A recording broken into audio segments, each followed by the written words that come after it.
আসসালামু আলাইকুম, শুভ সকাল। আজকে আমরা কথা বলবো আমাদের খুব কমন একটি সমস্যা নিয়ে, হাই ব্লাড প্রেশার। যদি আমাদেরকে কিছু বলতেন হাই ব্লাড প্রেশার নিয়ে। ধন্যবাদ আপু। যে আমাদের এই ব্যস্ত জীবনের খুব কমন একটি প্রবলেম এখন উচ্চ রক্তচাপ। আগে আমরা জানতাম যে এটা হয়তো একটা বয়স হলে আপার 40 বা 50 এরকম একটা বয়স হলে এই সমস্যাটা দেখা দেয়। কিন্তু এখন আমরা দেখতে পাচ্ছি যে আমরা যারা যোগার সাথে কাজ করি, তারা বিশেষ করে আমি যখন কাজ করি তখন আমি দেখতে পাচ্ছি যে অনেক অল্প বয়সে আমার কাছে এরকম অনেক মহিলা আসছেন, পুরুষ মানুষ আসছেন যে যারা উচ্চ রক্তচাপ জনিত রোগে ভুগছেন।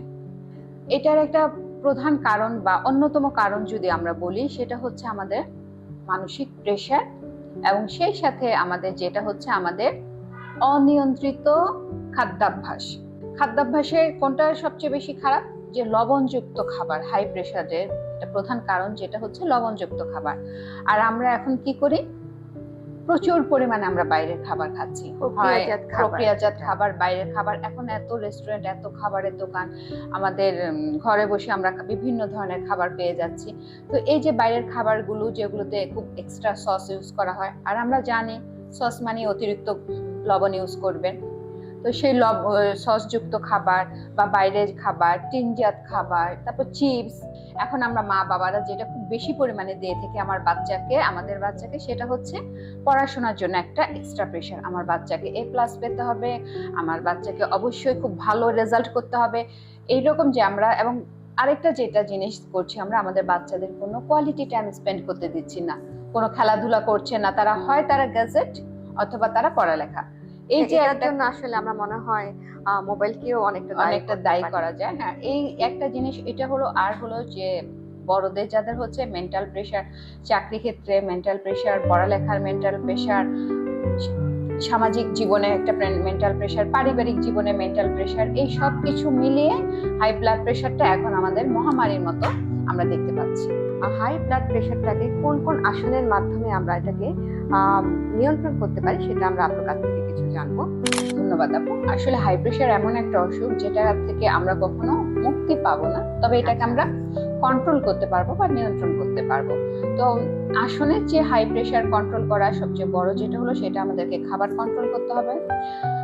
চর্বিযুক্ত এবং লবণযুক্ত খাবারটাকে বাদ দিতে হবে। আমাদের দৈনন্দিন খাবারে শাক সবজি, ছোট মাছ, সালাদ, এগুলোকে যোগ করতে হবে। তার সাথে আমাদের যেন আমরা একটা স্ট্রেস ফ্রি লাইফ যাপন করতে পারি, সেরকম একটা করতে হবে। তো স্ট্রেস ফ্রির জন্য, মানে আমাদের মেন্টাল স্ট্রেসটাকে কন্ট্রোল করার জন্য যোগার কোনো বিকল্প নেই।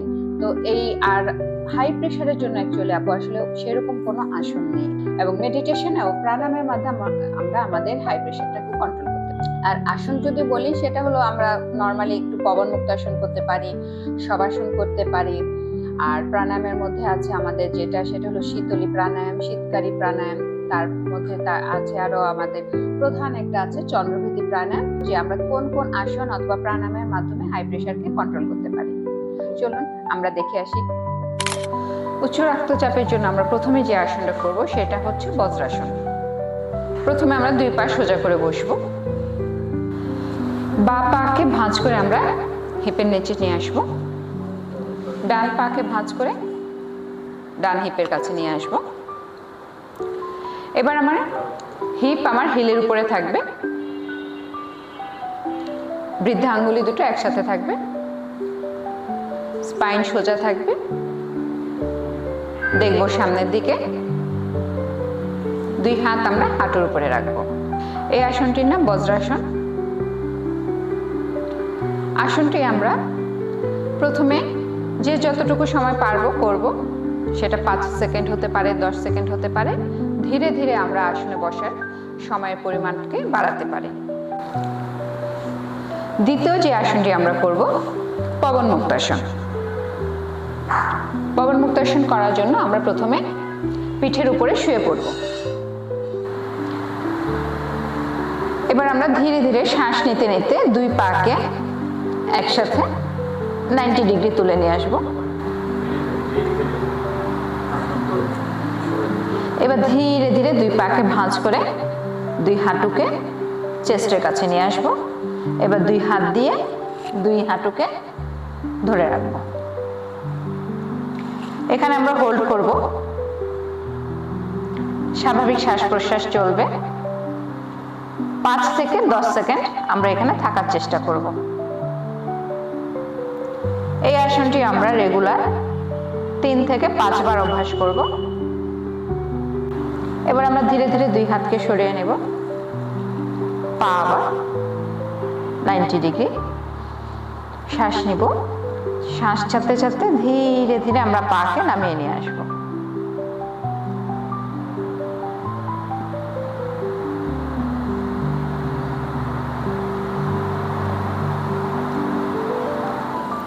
হাই ব্লাড প্রেশার রোগীর জন্য আমাদের আসনের চেয়ে বেশি কার্যকর সেটা হচ্ছে প্রাণায়াম করা এবং মেডিটেশন করা।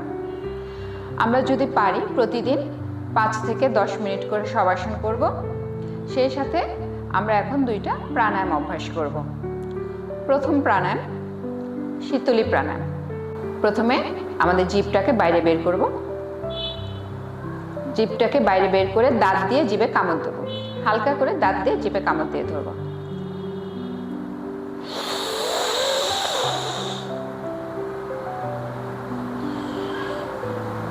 শ্বাস নিয়ে এখানে আমরা কিছুক্ষণ হোল্ড করব। এবার ধীরে ধীরে শ্বাসকে আমাদের নাক দিয়ে ছেড়ে দেব, খুব ধীরে ধীরে।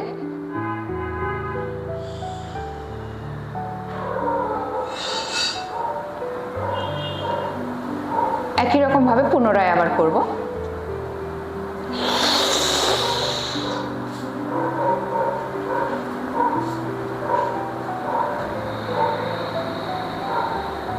শীতলী প্রাণায়ামটি আমরা প্রতিদিন 5 থেকে 10 বার করে অভ্যাস করব এবং আমরা চেষ্টা করব ধীরে ধীরে এই অভ্যাসের সময় এবং পরিমাণ দুটোকে বাড়ানোর জন্য।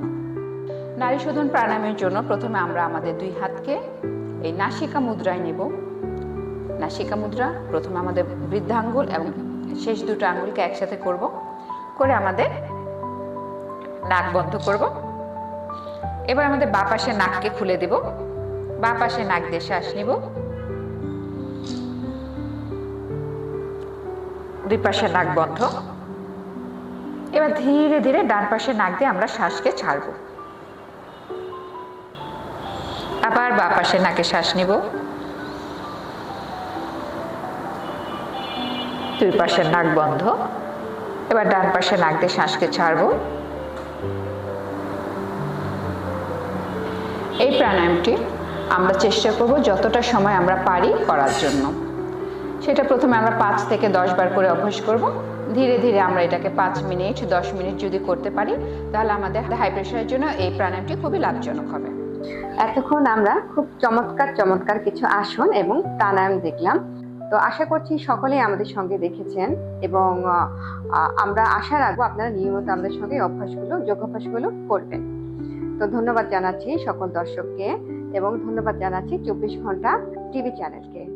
আশা করছি যে আমি আপনাদের যে প্রাণায়াম এবং যোগ অভ্যাসগুলো দেখালাম সেগুলো আপনারা বাড়িতে নিয়মিত চর্চা করবেন এবং সেই সাথে স্বাভাবিক খাবার দাবার এবং স্বাভাবিক জীবন চর্চার মাধ্যমে উচ্চ রক্তচাপের মতো একটা রোগ থেকে আমরা নিজেকে মুক্ত রাখতে পারবো।